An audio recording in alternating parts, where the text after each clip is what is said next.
Post office रो नुआ दमदार scheme 95 लेखाएं दे पाइपारे आपण मैंने 14 लाख टंका जानतु एपाई आपण मानक कौन करने को पड़ो तेरे मुझे कही रखुच्छी तेरे पोस्ट ऑफिस रे जो स्कीम गुड़िक रही तो आपण मैंने समस्त जानते तो यह एक विश्वासयोग्य जोटा कि आमर भरोसा योग्य तो आपण मान ए पैसा इन्वेस्ट कले आपण मानक पैसा रिटर्न मिल पैसा बुड़ार चांस ना तेरे मुझे कही रखुच्छी तेरे ए आपण मैंने केवल 95 टंका इन्वेस्ट कर 14 लाख टंका पर्यंत आपण मैंने पाइपर पोस्ट ऑफिस निज ग्राहक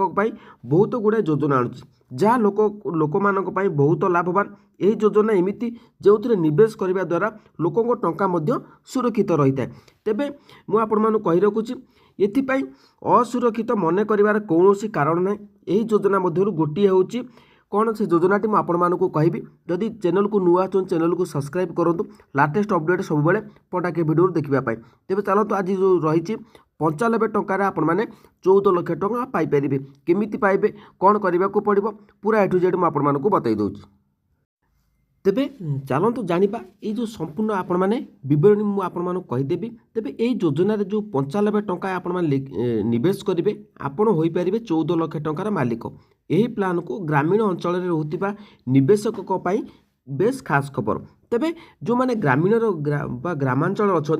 तेबे सेमानक बहुत खास अपडेट जोटा कि निवेश करेंगे आपण मानक 95 टंका तेबे आपण मानक 14 लाख टंकार मालिक हो पारे तेबे ये जो स्कीम टी रही कौन ना ग्राम सुमंगल योजना पॉलिसी नेबापाई निवेशकों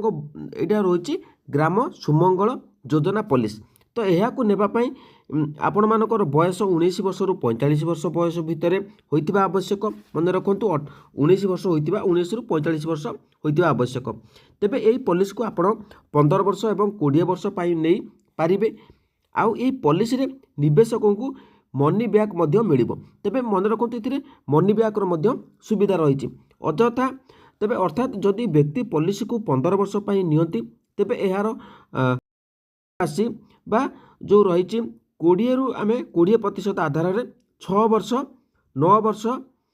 एवं 12 वर्ष पूरा हेबा परे आपण मानक मिलिबो मन रखु जदि आपण मानक पॉलिसी 15 वर्ष पाई नियंती एहार जो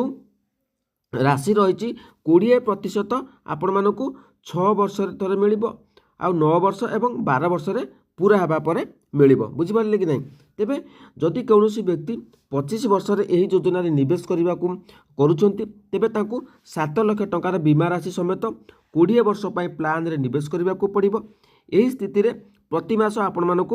2853 टंका किस्ती जमा करने को हेबो अर्थात प्रतिदिन प्राय 95 टंका आपण मानक जदि 2853 टंका होउची प्रत्येक दिन 95 टंका आपण मानक एथिरे डिपोजिट करने को पड़िबो यह जदि आप 3 मास आधार में रखिए देखिए एवं आपण को 8850 टंका लेखाएं जमा करने को हम से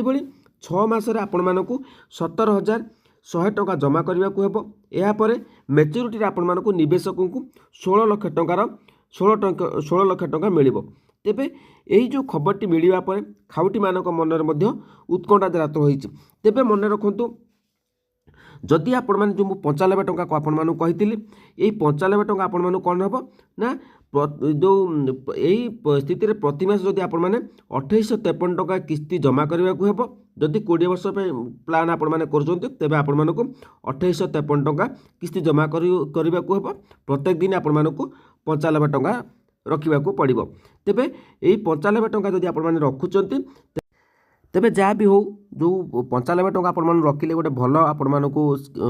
बेनिफिट आगू को मिल तो केते वर्ष आपण रखा पड़ो ताकि कहीदेली तेबे जदि अधिक कि जानापी चाहूँगी तेबे निकटतम पोस्ट ऑफिस की जी सेठी आपण मैंने जो ग्रामीण सुमंगल योजना स्कीम अच्छी तो से आहरी सठिक तथ्य पाइपर आमे भी आपण सठिक तथ्य दौचु कौन फेक इनफर्मेशन पंडाके भिडियो आपण दिए नहीं ता परिवर्ते भी आम आप कहूँ जोटा कि जब आप स्कीम इन्वेस्ट करने चाहूँगी तेबे निकटतम पोस्ट ऑफिस की जी सेठी आपण जाइकी कथा है तो सेठी आहरी आपण मैंने सविशेष तथ्य पाइपर जोटा कि आपण बुझापी आहरी सहज हम जदि आहरी बुझापी तथ्य नापी चाहूँगी तेज कमेंट सेक्शन कमेंट करूँ निहाती भाव में आपको भिडियो माध्यम आनिकी बुझे पारि जदि भिडियो भल लगे चैनल को सब्सक्राइब करूँ जय जगन्नाथ।